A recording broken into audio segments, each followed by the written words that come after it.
এটা তো আমার কালকে ফেলে দিয়েছে। এরা মনে শিওর মনে চানামা করেনি কালকে, আর আজকেও করেনি।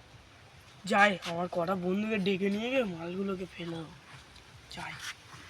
আজ পৌঁছেছিস? আরে ভাই তুই হেগে কি কোলাঘাটায় ফোন মুছিস? না ভাই, কি করে হয়? না হাগলে হয়। এই কালকে ওদের ফেলে ওকে ফেলে আমরা হেই মজা পেয়েছি। হ্যাঁ ঠিক বলেছি, ওরা চাংমান করে না, ফারাজগুলো চাংমান করে না, ঠিক আছে ফেলে দিয়েছি। ওরা ফেলে খুব মজা নিলাম বল। এই মজা হয়েছে। আর ফারাজগুলো চাংমান করে না, ফারাজগুলো ওরা ফেলে দিয়ে ভালো করলাম বল। কালকার জামা আমরা এখনো পরে আছিস? কি কেন আমরা তো জামা চাং করেই পড়ি। আরে ভাই তুই তো পড়ে আছিস, এ পড়ে আছিস, কি ব্যাপার? তোরা তো আজ চানই করে নিসবে। কে তুই কে বলে চান? খুবই মজা নিয়েছি। খুব ভাই বাঁচা।